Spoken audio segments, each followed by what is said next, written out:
Let's maul in the Central Committee. Let's cringe in the Central Committee. Let's bog in the Central Committee right now.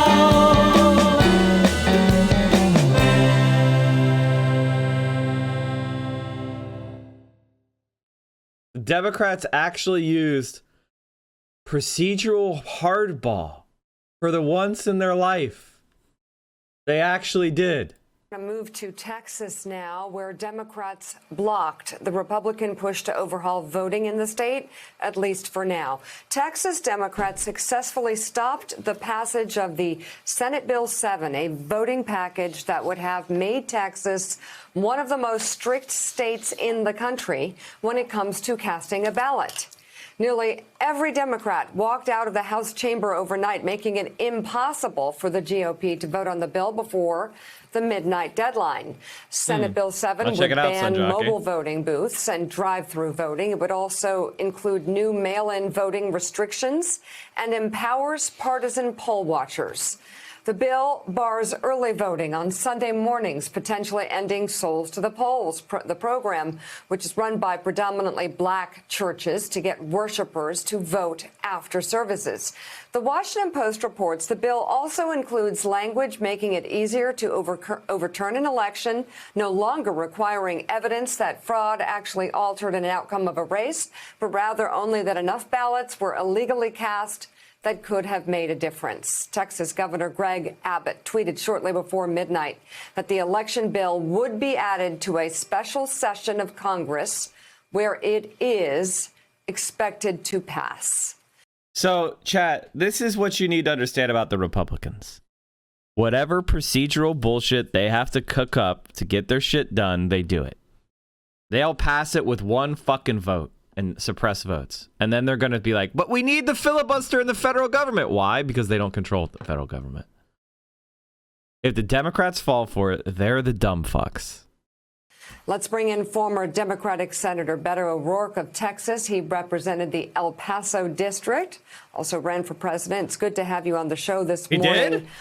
What more can Democrats do to block this? It ultimately is going to go through. And is this bill based on the big lie? Democrats in Texas did a lot. They bought us some time, and they stopped one of the worst voter suppression bills in the country. But when you link what they were trying to pass in Texas with what passed in Georgia, Florida, Iowa, Montana, what's pending in more than 40 other state legislatures, you see that we have the biggest attack on American democracy in our lifetimes. And it requires a federal response and intervention, which we have pending in the United States Senate before the PEOPLE Act. And that's how you push back and defeat the big lie, Mika. That's how you ensure that we have multiracial democracy in America going forward. That's how you protect the right to vote on this Memorial Day, when we remember the Americans who gave their lives to preserve and protect that right to vote. Let's honor their sacrifice and their commitment by making sure that bills like these do not pass and that we have protection against them by having the United States Senate and President Joe Biden do everything they can to pass this voting rights bill and protect that right forevermore. So, Congressman, you said this is one of the biggest risks to democracy in our lifetime. What provisions specifically do you consider to be pose one of the greatest risks to democracy in our lifetime? I think the most chilling. All right, chat. The hopium is not the fact that we're facing this threat to the democracy. The hopium is Nina Turner winning her primary. The hopium is Democrats actually growing a pair of backbones. That's the hopium. Do you think? What did you think? The Republicans were just going to stop being evil? Mike just said put hopium in his title. All the Nazis and Republicans suddenly stopped being evil. Well, no fucking shit, they didn't. A pair of backbones, exactly. He ran for Senate. If any Democratic senator has a health issue that goes all their hopes of passing any reforms federally, that's why it's stupid to keep the filibuster. No shit, Key Winston. You have to have a goddamned backbone. And you know what? Things are pretty positive. Democrats showing backbone is pretty goddamn pog. All right? It's pretty goddamn pog. That is something that is rare. All right? So I'm going to enjoy it while it lasts. Aspect of Senate Bill 7 in Texas was this provision that was. What about the anti-abortion bill? Is there any hope to repeal it? Sag, I'm lacking hopium in that area. I can come up with hopium if you want. This economy has got to work for everyone. And right now we know that it isn't. And it's going to take all of us coming together to make sure that it does. Necesitamos incluir cada persona en el éxito de esta economía. Pero si queremos hacer eso, necesitamos incluir cada persona en nuestra democracia. Cada votante necesitamos la representación y cada voz necesitamos escuchar. Senator Booker, what would you do on day one? And this is a situation that the next president will inherit. Yes. La situación ahora es inaceptable. Este presidente ha atacado, ha demonizado los inmigrantes. Es inaceptable. Voy a cambiar este. On day one, I will make sure that, number one, we end the ICE policies and the customs and border policies that are violating. How is Booker's Spanish, chat? Because I have zero español. Por favor. Human rights. When people come to this country, they do not leave their human rights at the border. Imagine a drunk person juggling chainsaws. I need to learn Spanish by tomorrow night at 9. Marianne Williamson. What a queen. What a queen. Holy fuck, that's funny. That's some good shit. All right, let's go back to Just today. Introduced in the last 48 hours that would allow an election to be overturned based on the allegation of fraud, even if the alleged fraudulent votes would not have meaningfully changed the outcome of that election. When you connect that to the big lie that there was widespread voter fraud in 2020, somehow Joe Biden's illegitimate president, you can see state legislators like the one here in Texas not accepting the results of future presidential elections. Imagine what would happen with our 40 electoral college votes in 2024 if the allegation of fraud was made and the rightful winner was not recognized. That's not an unbelievable scenario after January 6th and the almost violent overturn election, or what Josh Hawley or Ted Cruz and others voted to do on that very same day. That's what concerns me the most, Joe. Yeah, that is a concerning provision there. A lot of times we'll be talking about this, and there'll be a discussion about the grave dangers, and people will talk about no more drive-up voting or all of these things that actually just came about in 2020. And I always say, be very careful to, separate out the special exceptions that were made for pandemic voting and go back and look at 2018. And so yeah, drive-up voting and 24-hour voting, those are things that were only put in place because of the pandemic. Those aren't grave threats to democracy if you take those away. Obviously, I would want them there. This is why people like Joe Scarborough are fucking idiots. Because right now in Texas, they have one of the lowest voter turnouts. That's a threat to democracy. When people are not voting and not participating, that means it doesn't have legitimacy, which means the system is close to failing. Why doesn't it have legitimacy? Because people don't believe the politicians are actually listening to their will.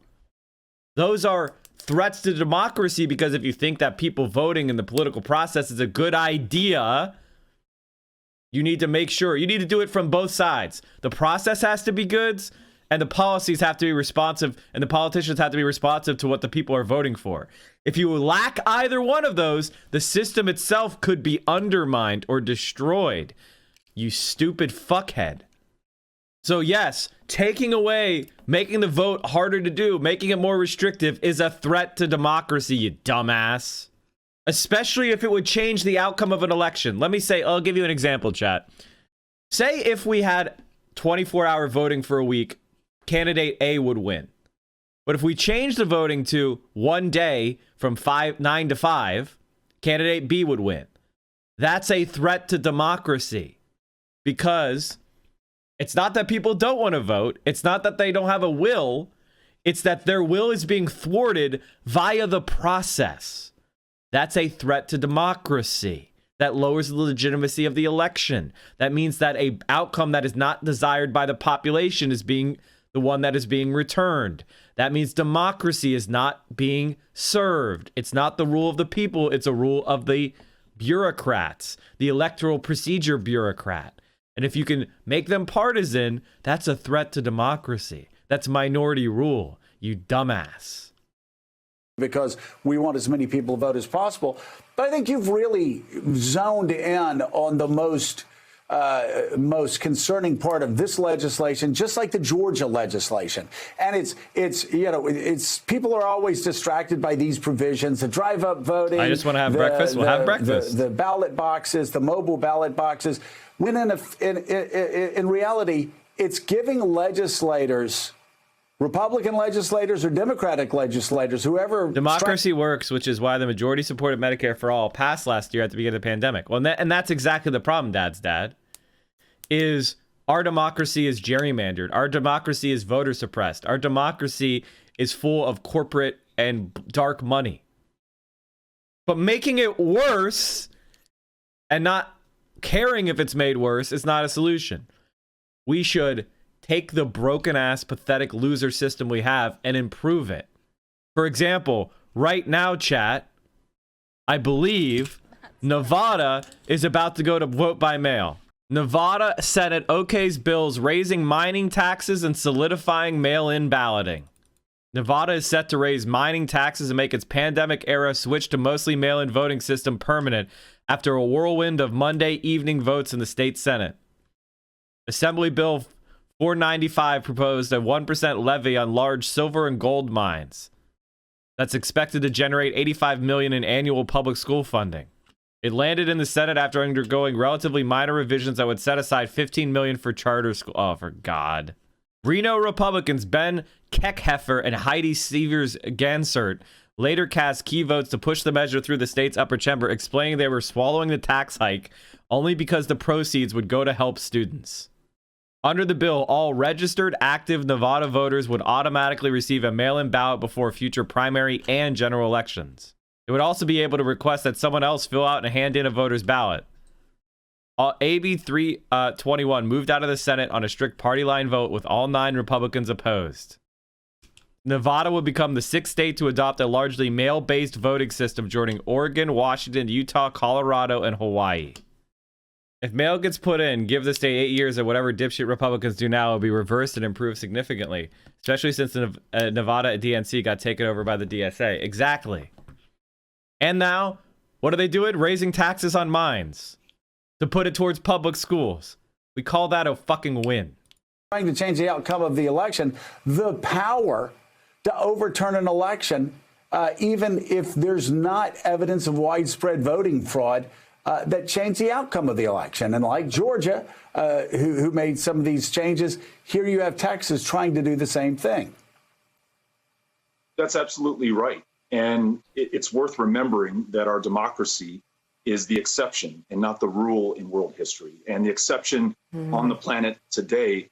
And as hard fought as this democracy was won, we could. Okay. This is what I call cringe exceptionalism. But there is a point to the idea that democratic rule by the people instead of the rich or some sort of hereditary monarchy or some sort of oligarchic warlord isn't the standard over the world right now. But part of that is because, or a large part of that is, the American government supported coups of democratic movements around the world and fought them because of the interests of capital, because capitalism is opposed to democracy. So easily lose it with provisions like this one. But I also want to call attention to some of these seemingly innocuous provisions, like closing polling places in Texas or quote unquote standardizing elections. You know, the poll tax 100 years ago was somewhat innocuous sounding. The literacy test, the counting the number of jelly beans in a jar. But in every instance, they were used to try to stop Black Texans and African Americans throughout the former Confederacy from being able to use their rights to vote. And in that same way, ending souls to the polls and closing polling places in predominantly African American neighborhoods is doing the exact same thing in 2021. And I do think if you connect it to all these other provisions in other states, you see the greatest attack on multiracial democracy since Lyndon Baines Johnson signed the Voting Rights Act into law in 1965. So it requires a commensurate response, which, as great as what Texas Democrats did last night, can only be found in the United States Senate. We need the 1965 Voting Rights Act of our day, which is the For the People Act. Yeah, it sure would be nice if Democrats in the Senate would focus on H.R. 4 and pass John Lewis's bill and then get to H.R. 1 and they can debate that. How about this? Fuck you, Joe! We passed H.R. 1. Suck my dick. H.R. 4 doesn't do enough. It keeps political gerrymandering. Joe, you're a stupid son of a bitch. Fuck this Republican hack. Oh, let's not do the good bill that'll actually solve the problems. Let's do the shit bill that fucking does nothing. Fuck you. A lot to debate there. I'm sorry. It's supposed to be a hopeful, positivity Mika, stream. This is supposed to be a positivity stream, chat. I'm supposed to giggle when I get mad. Hee hee. Yeah, Joe. I forgot about the positivity stream thing. U.S. uses fascism to uphold capitalism while pretending to defend democracy from socialism/communism. I think that is a very pithy way of explaining U.S. foreign policy for the past 70 years. Good job. But Mike, we can pass the bill that does nothing. We have to pretend to fight and lose for the one that actually matters. Beto brings up again this provision. It is so transparently. Does Mike know how to do a positivity stream? No. Focused on stopping black people from voting, making it harder for black Americans to vote. Actually, this Souls to the Polls program that the congressman's talking about has been highly effective across America, where people going to church and black churches after church, they go vote as a community of faith. Which is, of course, I think that's what we conservatives have always said. We want communities of faith to get out.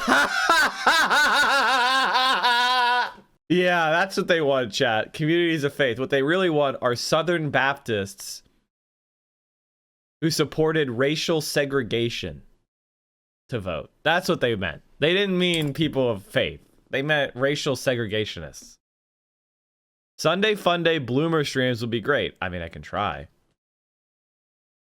Out and be more engaged voting the polls. How about a stream on how to become expatriate and entry requirements of other countries, tax implications and such? That's actually a really good idea, Skywarp. Moral majority, and Jerry Falwell always said they were for. Well, what they're doing in Texas is what they proposed in Georgia and then dropped, but it's so transparently aimed at black Americans. Where they're pushing the opening time to 1 p.m., saying, well, you know what, they'll get out of church, they'll leave church, and there's no way they'll be able to bring black Americans organize in the way white Americans organize through churches.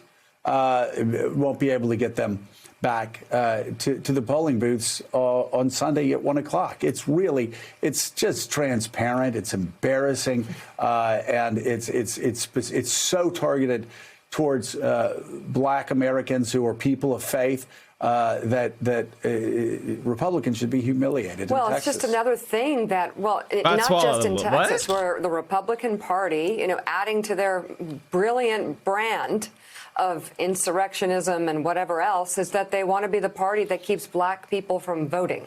That's the message they're sending. These centrist cucks. Oh, they're so stupid. They're so fucking stupid. Oh, they're so fucking stupid. We do politics here every morning starting at 10 a.m. 10 a.m. Eastern, 7 a.m. Pacific. You can watch us here on Twitch. We're the morning guy. The morning politics guy. Politics Frogs in every single day. Same time, 10 a.m. Day in, day out. and we carry you through your morning and early afternoon politics needs. And if you need more, Mike from PA, we have a YouTube channel. We talked about suburbs, the My Pillow guy, Ted Cruz. We talked about DSA. Amazing. Making fun of Tim Pool. Amazing. Look at all of these amazing videos. Get in there, watch them. We have me on Twitter. You got to follow me on Twitter, chat. I'm at 20,614 subs. That means I got like 40 followers on Twitter in the last day. You can do better than that. You can do better than that. Go follow us on Twitter. And of course, join the Discord, where we have an incredible community of left-wing streamers. We have left-wing community. We talk about the stream. We talk about politics. There's gaming content. It's a really awesome, supportive place. Direct action, mutual aid, and you can just let off some steam. And also, you can help produce the show. One of the things I do is I look at the links that are put into the news content suggestions chat room on the Discord. Join the Discord, come hang out, and maybe what you want me to talk about will be part of the next show.